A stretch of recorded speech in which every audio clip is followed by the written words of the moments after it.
اعوذ باللہ من الشیطان الرجیم بسم اللہ الرحمن الرحیم نحمد و نصلی علی رسولہ الکریم اما بعد رب اشرح لی صدری ویسر لی امری واحلل عقدۃ من لسانی یفقہوا قولی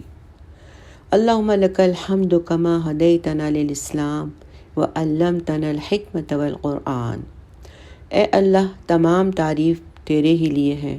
تو نے ہمیں اسلام کے لیے ہدایت دی اور ہمیں قرآن اور حکمت کی تعلیم عطا فرمائی، آمین یا رب العالمین۔ آئیے ہم اب سورہ الاعراف کے بارے میں کچھ سمجھتے ہیں کہ اس سورہ میں اللہ تعالیٰ نے کیا فرمایا ہے،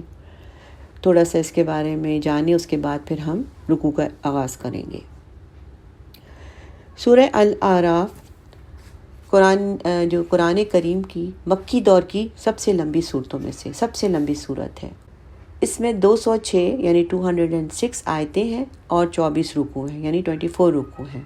جیسے آپ کو معلوم ہے مکی دور کی صورتیں جو ہیں وہ چھوٹی ہوتی تھیں، لیکن یہ جو صورت ہے مکی آخری دور کی ہے، مکے کے آخری دور کی صورت ہے اور یہ طویل ترین صورت ہے مکی۔ اب اعراف کا مطلب ہوتا ہے بلندیوں کے، اعراف کے لفظی معنی ہے بلندیوں کے، اور اصطلاح میں اس جگہ کا نام ہے جو جنت اور دوزخ کے درمیان واقع ہے، اور جن لوگوں کے اچھے اور برے اعمال برابر ہوں گے ان کو کچھ عرصے کے لیے یہاں رکھا جائے گا، پھر ان کے ایمان کی وجہ سے آخر کار وہ جنت میں داخل ہو جائیں گے۔ تو اس سورت کی آیت نمبر 46 اور 48 میں قیامت کے دن جو مقام اعراف ہے اور اہل اعراف کا ذکر ہے،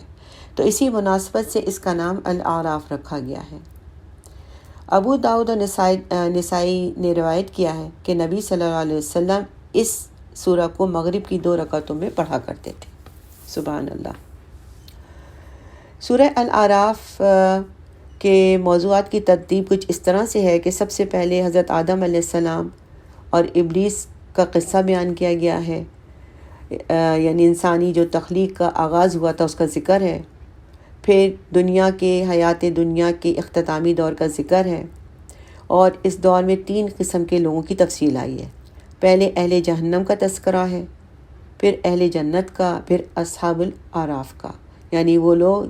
جن کے جنت یا جہنم میں جانے کے بارے میں کوئی ابھی فیصلہ نہیں ہوگا، تو ان کو اس اعراف میں جگہ پہ رکھا جائے گا۔ اور اسی طرح زندگی کی ابتدا اور اس کے انتہا کے تذکرے ہیں، بعد میں حیات انسانی کے درمیانی دور کا تذکرہ ہے، پھر انبیاء اور رسول ان کی قوموں کے حالات بھی آئے ہیں اس میں، اور اس کا جو ہے بنیادی مضمون حضور صلی اللہ علیہ وسلم کی رسالت اور آخرت کو ثابت کرنا ہے، اور اس کے ساتھ توحید کے دلائل بھی بیان ہوئے ہیں، اور اس میں خاص طور پہ حضرت موسیٰ علیہ السلام کے کوہ طور پر تشریف لے جانے کا واقعہ سب سے زیادہ مفصل طریقے سے اس صورت میں آتا ہے۔ تو یہ ہلکی سی تمہید تھی، انشاءاللہ اب ہم رکوع کا آغاز کریں گے، سورہ کا آغاز کرتے ہیں۔